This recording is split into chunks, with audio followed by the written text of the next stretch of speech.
Hi viewers, welcome to our channel. Chiranjeevi గారి cinema 'Vishwambhara' cinema కోసం audience అయితే ఈగర్‌గా వెయిట్ చేస్తున్నారు. అయితే ఈ సినిమాకి సంబంధించి అప్డేట్స్ లేవని చెప్పేసి కొంత కాలం నుంచి కూడా ఫ్యాన్స్ అసంతృప్తి వ్యక్తం చేయడం మనం చూసాం.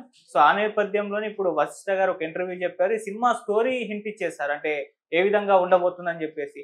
సో, అటు 'జగదేక వీరుడు', 'అతిలోక సుందరి', ఆహ్, 'పాతాళ భైరవ్' లాంటి ఒక కాన్సెప్ట్ తీసుకొని సినిమా రాబోతుందని చెప్తున్నారు. మరి ఆ లెక్కన ఈ సినిమా ఏ విధంగా ఉండబోతుంది? మన కాన్సెప్ట్ ఇప్పుడు వర్కౌట్ అవుతుందా లేదా? సో, ఈ సినిమాకి సంబంధించి ఇంట్రెస్టింగ్ విషయాలని డిస్కస్ చేయడానికి ప్రెజెంట్ మనతో పాటు సీనియర్ ఫిల్మ్ జర్నలిస్ట్ నారాయణ రాజు గారు ఉన్నారు. వారిని అడిగి తెలుసుకునే ప్రయత్నం అయితే చేద్దాం. సార్, నమస్కారం సార్. నమస్తే. సార్, సినిమా స్టోరీ అయితే కాస్త రివీల్ చేసేసారు. 14 లోకాలు దాటి హీరోయిన్‌ని మళ్ళీ భూమిపైకి తీసుకొచ్చే ఒక ప్రయత్నం ఈ సినిమాలో జరుగుతుందని చెప్పారు సార్. మరి ఈ కాన్సెప్ట్ ఎలా అనిపిస్తుంది సార్ ఇప్పుడు మీరు వింటే?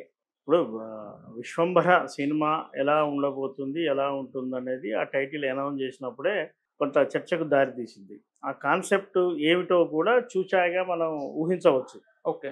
'వశిష్ఠ' మొదటి సినిమా 'బింబిసార' చూసాం మనం. అందులో కూడా ఒక డిఫరెంట్ కాన్సెప్ట్‌తో ముందుకెళ్ళాడు, సక్సెస్ అయ్యాడు. ఆ సినిమా ఇచ్చిన సక్సెస్ స్ఫూర్తే ఈ 'విశ్వంబర' చిత్ర నిర్మాణానికి శ్రీకారం చుట్టిందని మనం భావించవచ్చు. అవును. మరి 'వశిష్ఠ' అనే కొత్త డైరెక్టరు తన రెండో సినిమాని మెగాస్టార్‌తో చేయాల్సి వచ్చినప్పుడు, మెగాస్టార్‌ను ఒక కొత్త విధంగా, ఒక వైవిధ్యంగా ఆవిష్కరించాలి. ఎందుకంటే, తన సుదీర్ఘ కెరీర్‌లో చిరంజీవి గారు చెయ్యని పాత్రలు లేవు. కమర్షియల్‌గా అన్నీ ఆయన టచ్ చేశాడు. ఆయన నుంచి మరింత కొత్తదనం ఆవిష్కరించాలంటే కమర్షియల్ ఫార్మాట్‌లో యాక్షన్ సినిమా తీయాలి, ఎంటర్‌టైన్‌మెంట్ సినిమా తీయాలి. ఈ ప్యాటర్న్‌లో ఆయన వెళ్తూనే ఉన్నారు. దీనికి భిన్నంగా ఎలా అనే దానికి ఆలోచించి వర్కౌట్ చేసిందే 'విశ్వంబర'. చిరంజీవి కూడా టెంప్ట్ అయ్యి సహజంగా చిరంజీవి 1, 2 సినిమాలు చేసిన డైరెక్టర్లతోనే అంత సులువుగా ఆయన అంగీకరించరు. కానీ 'వశిష్ఠ'తో చేయడానికి ముందుకు వచ్చాడంటే 'విశ్వంబర'లో కాన్సెప్ట్‌లో ఉన్న బలం. అందులో విడుదల చేసిన గ్లింప్స్ అనుకుంటా మనకు అర్థమైతేనే ఉంటుంది. కొన్ని లోకాల చుట్టూ ఈ కథ నడిచే విధంగా మనకు కనిపిస్తుంది. ఈ అవును. రోజున అంటే విఠలాచార్య గారు ఇలాంటి సినిమాలు తీసిన సమయం కాదిది. హ్మ్. వీఎఫ్ఎక్స్, ఏఐ ఉన్న రోజులివి. కాబట్టి ఒక లోకం కాదు, 2 లోకాలు కాదు, ఎన్ని లోకాలైనా అద్భుతంగా క్రియేట్ చేసే సాంకేతికత మనకు అందుబాటులోకొచ్చింది. ఓకే. అయితే వాటిని స్క్రీన్‌కి ఏ విధంగా ఉపయోగించాలి? హ్మ్. ఒక మెగాస్టార్ చిరంజీవి తన ఇమేజ్‌కు తగిన విధంగా ఆ లోకాలకు ఆయన ఎందుకు వెళ్ళాలి? పర్పస్ ఏంటి? అనేది ఒకటుంటుంది. మామూలు రెగ్యులర్ సినిమాలైతే విలన్ డేన్‌లోకి వెళ్ళడం, విలన్‌ను ఆట కట్టించడం, వెనక్కి రావడం లాగా ఉండొచ్చు. కానీ ఇది అలా కాదు గదా! కొంత ఇంకా వైవిధ్యం చూపించాలన్నారు. అదే మీరు చెప్పినట్టుగా 14 లోకాలు అనేది క్రియేట్ జేసి, ఆ 14 లోకాల ఆవల అంటే 14 లాస్ట్‌ది. అవును. ఈ 14లో భూలోకం గూడా ఉంటుంది. హ్మ్. మరి అక్కడ ఉన్న హీరోయిన్‌ని తిరిగి తీసుకురావడం. ఇది గతంలో జానపద సినిమాల్లో విఠలాచార్య సినిమాలు గావచ్చు, మరి కొన్ని సినిమాలు గావచ్చు, అటు రామారావు గారు, ఆ రోజుల్లో కాంతారావు గారు గూడా చేశారు. పలానా లోకంలో ఒక వృక్షం ఉంటుంది.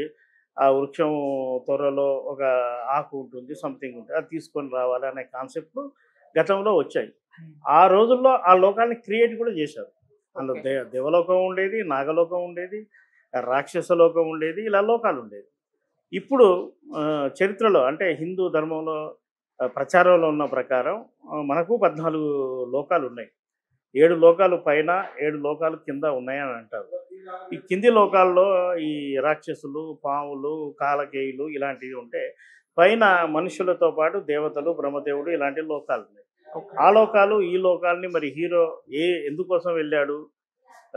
హీరోయిన్‌ను మాత్రమే తీసుకురావాలనుకుంటే చిరంజీవి రేంజ్‌కి హ్మ్. అది వర్కౌట్ గాదు. ఓకే. అంతకంటే బలమైన కారణం చిరంజీవి పాత్రలో, చిరంజీవి లక్ష్యంలో ఉండాలి. హ్మ్. అలాంటిది ఏమన్నా డైరెక్టర్ క్రియేట్ చేసి ఉంటాడు. హ్మ్. సినిమా రిలీజ్ ఎప్పుడు అనే దానిపై స్పష్టత లేనప్పుడు, హ్మ్. ఆ డైరెక్టరు ఇప్పుడే ఇది 14 లోకాలు అని రివీల్ చేయడం అనవసరం. ఓకే. ఇంకా ప్రమోషన్‌లో ఇంకా టైం ఉంది. టైం ఉన్నప్పుడు అలాంటి కొత్త కథ ఏమిటి? కథలో ఉన్న వైవిధ్యం ఏమిటి? అనేది రివీల్ చేయాలి. ఆయన హ్మ్. తొందరపడి ఆల్రెడీ చెప్పేశాడు. ఈ 14 లోకాలనేది ఈ నేటి యువతరం కొంత ఆశ్చర్య కూడా పోతుంది. ఈ లోకాలు ఇప్పుడు ఉంటాయా? ఆ జానపద కథల్లో ఉండేటివి చిరంజీవితో వర్కౌట్ అవుతుందా? అనే చర్చ కూడా దారి తీయొచ్చు. కానీ ఓకే. కొత్తదనం ఉంటే ఏ తరమైనా ఆదరిస్తది. ఈ రోజున మనకు కొద్ది రోజుల క్రితమే క్రితమే అవతార్ లాంటి సినిమా కూడా చూశారు. అవతారు కూడా ఒక లోకమే అనుకుందాం. ఆ ఊహాజనిత పాత్రల్ని ఆదరించారు కదా. అలాగే చరిత్ర నేపథ్యంలో తీసిన చావా సినిమాను కూడా జనాలు చూశారు. మరి ఆ గుర్రాలు, లోటపేటలు, రాజులు, కోటలు అవి ఈ తరానికి నచ్చవు. కానీ ఆ సినిమాను ఆదరించారు. ఎందుకంటే కాన్సెప్ట్ గొప్పగా ఉండడం వల్ల. అలాంటి ప్రయత్నం వశిష్ఠ చేయగలిగి ఉండి అది ప్రేక్షకుల్ని నమ్మించగలిగితే విజయావకాశాలు కొంత మేరకు ఎక్కువగా ఉంటాయి. ఓకే సార్, మీరు అన్నట్టు అది ఇప్పుడు అంటే చిరంజీవి గారి ఇమేజ్ సరిపోతుందా లేదా అన్న అభిప్రాయాలు సోషల్ మీడియాలో కూడా వ్యక్తం అయ్యాయి సార్. కొంతమంది ఇది స్టోరీ ఇప్పుడు వర్కౌట్ అవుతుందా లేదా అన్నట్టు. సో ఇది ఒక చిన్న నెగిటివ్ పాయింట్. అండ్ ఇంతకు ముందు రిలీజ్ అయిన గ్లిమ్స్ పట్ల కూడా కాస్త నెగిటివ్ టాకే స్ప్రెడ్ అయింది. అంతగా లేదు విఎఫ్ఎక్స్ వరకు బెటర్ అవ్వాలని చెప్పేసి. అంటే సినిమా పరంగా కాస్త బ్యాక్ ఫుట్ లోనే నెగిటివ్ టాక్ లోనే నడవడం మనం చూస్తూ ఉన్నాం సార్. మరి ఇది ఆ సినిమా రిలీజ్ అయ్యేంత వరకు అది ఏ వరకు వెళ్తుంది, దాన్ని పాజిటివ్ గా ఎలా మార్చుకుంటారు, మరి ఆ అంశాల మీద మీరేం చెప్తారు సార్? ఇప్పుడు గ్లిమ్స్ రిలీజ్ చేసినప్పుడు విఎఫ్ఎక్స్ పట్ల కొంత అసంతృప్తి ఉంది అనే మాట నిజమే. అయితే అది చిత్ర యూనిట్కి బెటర్మెంటే.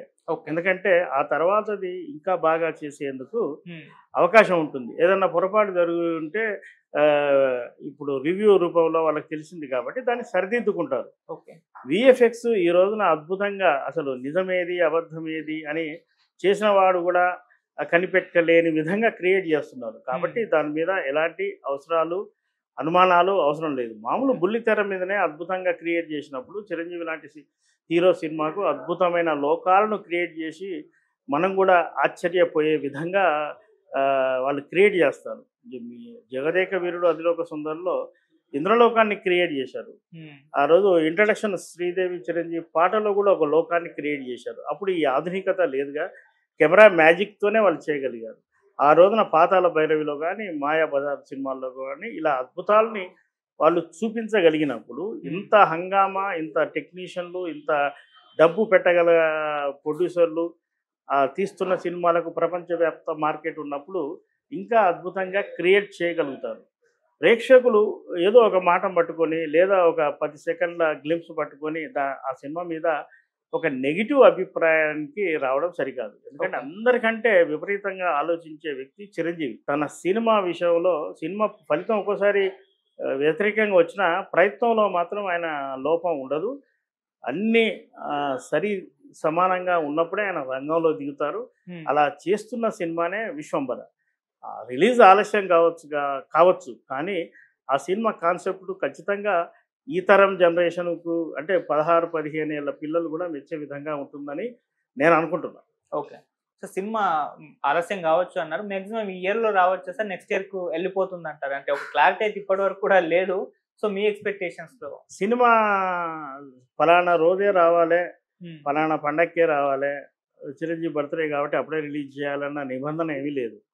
సినిమా సంతృప్తి వచ్చాకే. ఇప్పుడు నిన్న రిలీజ్ అయిన జూనియర్స్ అనే సినిమాను చూశారుగా, అది 3 ఏళ్ళు తీశారు. మరి ఆ సినిమాకి 3 ఏళ్ళు అవసరమా అంటే కాదు, కానీ కారణాలు అలా రావచ్చు. అలాగే విశ్వంబర మనం చెప్పినట్టు వాళ్ళు చెప్తున్నట్టు 14 లోకాలంటే దాన్ని క్రియేట్ చేయడానికి అనేక ఇబ్బందులు ఉండొచ్చు. దానికి సాంకేతికంగా ఎక్కువ రోజులు కూడా పట్టవచ్చు. 2 ఏళ్ళు 3 ఏళ్ళు 5 ఏళ్ళు తీయడం అంటే ఎక్కువ రోజులు తీశారు కాబట్టి సినిమా మీద క్రేజ్ పోతుంది అనేది సరికాదు. సినిమా రిలీజ్కి వచ్చాక ఆటోమేటిక్గా ఆ సినిమాకి వచ్చే క్రేజ్ వస్తుంది. అయితే రిలీజ్ ఎప్పుడన్నది మనం ఇప్పుడే చెప్పలేము. వాళ్ళ అనుకూల తేదీని అనుకూల సమయాన్ని బట్టి ఇతర సినిమాల మధ్య ఇది పైగా పాన్ ఇండియా సినిమా దేశవ్యాప్తంగా డేట్ చూసుకోవాలి. ఆ సరైన సమయం వచ్చినప్పుడు వాళ్ళు ఖచ్చితంగా ఒక డేట్ అనౌన్స్ చేసి ప్రేక్షకుల ముందుకు వస్తారు.